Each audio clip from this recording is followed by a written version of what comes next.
Hi hello friends, welcome to filmy ಜೀವನ.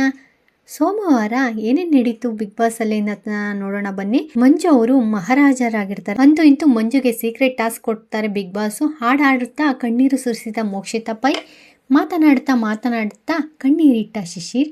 Task ನೆಪದಲ್ಲಿ ಶಿಶಿರ್ ಜೊತೆಗಿನ ಮನಸ್ತಾಪ ಕ್ಲಿಯರ್ ಮಾಡಿಕೊಂಡ ಮಂಜಣ್ಣ.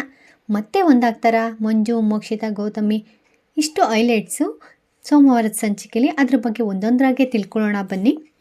ಬಿಗ್ ಬಾಸ್ ಸಾಮ್ರಾಜ್ಯವಾಗಿ ಪರಿವರ್ತನೆ ಆಗಿದೆ. ಸೋಮವಾರದ ಸಂಚಿಕೆಯಲ್ಲಿ ಕ್ಯಾಪ್ಟನ್ ಮಂಜು ಮಹಾರಾಜ ಆಗಿದ್ದಾರೆ. ಇತರೆ ಸ್ಪರ್ಧಿಗಳೆಲ್ಲ ಪ್ರಜೆಗಳಾಗಿದ್ದಾರೆ.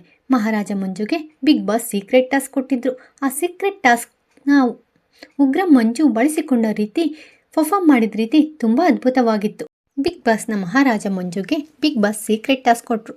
ಪ್ರಜೆಗಳ ಪೈಕಿ ನಿಮ್ಮ ಆಯ್ಕೆಯ 4 ಪ್ರಜೆಗಳಿಗೆ 2 ಪ್ರಜೆಗಳು ಜೋರಾಗಿ ನಗುವಂತೆ ಹಾಗೂ 2 ಪ್ರಜೆಗಳು ಕಣ್ಣೀರಿಟ್ಟು ನೈಜವಾಗಿ ಅಳುವಂತೆ ಮಾಡಬೇಕು. ನೀವು ಯಾವುದೇ ರೀತಿಯ ಆದೇಶವನ್ನು ನೀಡಿ ನಗಿಸುವಂತಿಲ್ಲ, ಅಳಿಸುವಂತಿಲ್ಲ. ಭಾವನೆ ನೈಜವಾಗಿರಬೇಕು. ನಿಮ್ಮ ಆಯ್ಕೆ 4 ಪ್ರಜೆಗಳ ಪೈಕಿ 3 ಪ್ರಜೆಗಳು ಯಶಸ್ವಿಯಾಗಿ ಟಾಸ್ಕ್ ಪೂರ್ಣಗೊಳಿಸುವಂತೆ ನೀವು ಮಾಡಿದರೂ ಕ್ಯಾಪ್ಟನ್ಸಿ ಓಟಕ್ಕೆ ಆಯ್ಕೆಯಾಗುತ್ತೀರಿ ಎಂದು ಮಂಜುಗೆ ಬಿಗ್ ಬಾಸ್ ವಿವರಿಸಿದ್ದರು. ಸೀಕ್ರೆಟ್ ಟಾಸ್ಕ್ ಪರಿಣಾಮ ತ್ರಿವಿಕ್ರಮ್ ಮತ್ತು ರಜತ್ನನ್ನು ಮಂಜು ನಗಿಸಿದರು. ಹಾಗೆ ಮಂಜು ಅವರು ಗೋಲ್ಡ್ ಸುರೇಶ್ನ ಟಾರ್ಗೆಟ್ ಮಾಡ್ತಾರೆ. ಗೋಲ್ಡ್ ಸುರೇಶ್ ಜೊತೆ ಮಾತನಾಡಿ ಎಮೋಷ್ನಲ್ ಮಾಡಲು ಮಂಜು ಟ್ರೈ ಮಾಡಿದ್ರು. ಆದರೆ ಸುರೇಶ್ ಅಳಲಿಲ್ಲ. ನೋವಾದಾಗ ಹಿಡಿದಿಟ್ಟುಕೊಳ್ಳಬೇಡಿ, ಜೋರಾಗಿ ಹತ್ತು ಬಿಡಿ ಸುರೇಶ್ ಅಂತ ಮಂಜು ಹೇಳಿದರು. ಆದರೆ ಕಣ್ಣೀರೇ ಸತ್ತು ಹೋಗ್ಬಿಟ್ಟಿದೆ ಎಂದು ಗೋಲ್ಡ್ ಸುರೇಶ್ ಹೇಳಿದರು. ನೆಕ್ಸ್ಟ್ ಟಾರ್ಗೆಟ್ ಮಾಡಿದ್ದು ಶಿಶಿರ್ನ ಮಂಜು ಅವರು. ಶಿಶಿರ್ ಜೊತೆ ಮಂಜು ಮಾತನಾಡುತ್ತಾರೆ. ಅಡುಗೆ ಮನೆಯಲ್ಲಿ ಕಾಣಿಸಿಕೊಳ್ಳುತ್ತಾರೆ ಎಂಬ ಮಾತನ್ನು ಮಂಜು ಅವರು ಆಡಿರ್ತಾರೆ. ಆ ಮಾತು ಕೇಳಿದಾಗ ನನಗೆ ತುಂಬ ನೋವಾಯಿತು ಎಂದು ಶಿಶಿರ್ ಹೇಳುತ್ತಾರೆ ಎಂದು ಶಿಶಿರ್ ಕಣ್ಣೀರು ಕೂಡ ಹಾಕ್ತಾರೆ. ಬಳಿಕ ಶಿಶಿರ್ಗೆ ಮಂಜು ಸಮಾಧಾನ ಮಾಡಿದ್ದು, ಡಿಸೆಂಬರ್ 14 ನನ್ನ ಹುಟ್ಟುಹಬ್ಬ, ಅಲ್ಲಿವರೆಗೂ ನಾನಿರಬೇಕು ಅಂತ ತುಂಬ ಆಸೆ ಇದೆ ಎಂದು ಶಿಶಿರ್ ಅಂದರು. ಅದಕ್ಕೆ ನಿಜವಾಗಿಯೂ ನೀನಿದ್ದೇ ಇರ್ತೀಯ ಅಂತ ಮಂಜು ಅವರು ಧೈರ್ಯ ತುಂಬಿದರು. ಗೌತಮಿ ಮತ್ತು ಮಂಜು ಅವ್ರ ಬಗ್ಗೆ ಈ ರೀತಿಯಾಗಿ ಮಾತನಾಡಿದ ಮೋಕ್ಷಿತಾ, ಅವರಿಬ್ಬರೇ ಒಂದು, ನಾನೇ ಒಂದು, ಅವರಿಬ್ಬರ ಮಧ್ಯೆ ನನ್ನದೇನೂ ನಡೆಯಲ್ಲ ಅಂತ ಗೌತಮಿ ಹಾಗೂ ಮಂಜು ಅವರಿಂದ ಮೋಕ್ಷಿತಾ ಪೈ ದೂರವಾಗಿದ್ದರು. ಹೀಗಿರುವಾಗಲೇ ಗೌತಮಿ ಅವರ ಬಗ್ಗೆ ಕನ್ನಡಿ ಮುಂದೆ ನಿಂತು ಮೋಕ್ಷಿತಾ ಪೈ ಕಮೆಂಟ್ ಕೂಡ ಮಾಡಿದರು. ಹಿಂದೆ ತ್ರಿವಿಕ್ರಮ್ ಹಾಗೂ ಭವ್ಯ ಗೌಡ ಬಗ್ಗೆ ಮೋಕ್ಷಿತಾ ಪೈ ಬಳಿ ಗೌತಮಿ ಮಾತನಾಡಿದ್ದರು. ಈಗ ಅದೇ ತ್ರಿವಿಕ್ರಮ್ ಹಾಗೂ ಭವ್ಯ ಜೊತೆ ಗೌತಮಿ ಕ್ಲೋಸ್ ಆಗಿರೋದನ್ನು ಕಂಡು ಮೋಕ್ಷಿತಾ ಪೈ ಆಶ್ಚರ್ಯಪಟ್ಟಿದ್ದಾರೆ. ಇದೇ ವಿಚಾರವಾಗಿ ನೋಡೋದಕ್ಕೆ ಸಾಫ್ಟ್ ಆಗಿ ಕಾಣುವಷ್ಟು, ಪಾಸಿಟಿವ್ ಆಗಿ ಕಾಣುವಷ್ಟು ಆ ವ್ಯಕ್ತಿ ಇಲ್ಲ. ಅವರು ಹೇಳೋದನ್ನೇ ತಾನೇ ಮಂಜಣ್ಣ ಕೇಳೋದು. ಅದೇ ಬಿ ಪಾಸಿಟಿವ್ ವ್ಯಕ್ತಿ.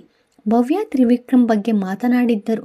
ಈಗ ಅದೇ ವ್ಯಕ್ತಿ ಹೋಗಿ ಅವರ ಜೊತೆ ಕೂತು ಊಟ ಮಾಡೋದೇನು, ಅಷ್ಟು ಚೆನ್ನಾಗಿರೋದೇನು, ಅಬ್ಬಬ್ಬಾ ಇದು ಚೇಂಜಸ್ ಅಂದರೆ ಎಂದು ಗೌತಮಿ ಬಗ್ಗೆ ಮೋಕ್ಷಿತಾ ಮಾತನಾಡಿಕೊಂಡಿದ್ದರು.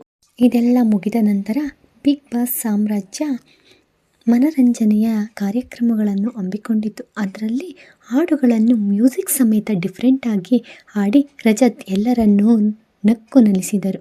ಇದಾದ ನಂತರ ಧನ್ರಾಜ್ ಅವರು ಸಿಂಗಾಪುರದ ಛೋಟಾ ಪೈಲ್ವಾನ್ ಆಗಿ ಮನೆ ಮಂದಿಯನ್ನು ಭಾವುಕರನ್ನಾಗಿ ಮಾಡಿದರು ಮತ್ತು ಎಲ್ಲರನ್ನೂ ನಕ್ಕು ನಲಿಸಿದರು ಧನ್ರಾಜ್ ಅವರ ಆ್ಯಕ್ಟಿಂಗ್ ತುಂಬ ಚೆನ್ನಾಗಿ ಮೂಡಿಬಂತು. ಇದಾದ ನಂತರ ಮತ್ತೆ ಹಾಡು ಆಡಿದ ಮೋಕ್ಷಿತಾ ಪೈ, ಮಹಾರಾಜನ ಆಸ್ಥಾನದಲ್ಲಿ ಮೋಕ್ಷಿತಾ ಪೈ ಆಕಾಶದಲ್ಲಿ ನೀ ದೀಪವಾದೆ ಹಾಡನ್ನು ಮೋಕ್ಷಿತಾ ಪೈ ಆಡಲು ಆರಂಭಿಸಿದರು. ಆಡ್ತಾ ಮೋಕ್ಷಿತಾ ಪೈ ಕಣ್ಣೀರು ಸುರಿಸಿದರು.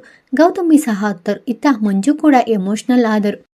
ಅಲ್ಲಿಗೆ ಮೂವರು ಭಿನ್ನಾಭಿಪ್ರಾಯ ಮರೆತು ಒಂದಾಗ್ತಾರಾ? ಬಿಗ್ ಬಾಸ್ ಕೊಟ್ಟ ಸೀಕ್ರೆಟ್ ಟಾಸ್ಕ್ನ ಸದುಪಯೋಗ ಪಡೆದುಕೊಂಡು ಮಿಸ್ಅಂಡರ್ಸ್ಟ್ಯಾಂಡಿಂಗ್ ಕ್ಲಿಯರ್ ಮಾಡ್ಕೊತಾರಾ ಮಂಜು? ಮನಸ್ತಾಪ ಕ್ಲಿಯರ್ ಆಗುತ್ತೋ ಇಲ್ವೋ, ಆದರೆ ಸೀಕ್ರೆಟ್ ಟಾಸ್ಕ್ನ ಮಂಜು ಪರ್ಫಾರ್ಮ್ ಮಾಡಿದ ರೀತಿ ಮಾತ್ರ ತುಂಬ ಚೆನ್ನಾಗಿತ್ತು. ಈ ವಿಡಿಯೋ ಇಷ್ಟ ಆದರೆ ಪ್ಲೀಸ್ ಒಂದು ಲೈಕ್ ಮಾಡಿ, ಶೇರ್ ಮಾಡಿ, ಸಬ್ಸ್ಕ್ರೈಬ್ ಮಾಡಿ. Thank you for watching.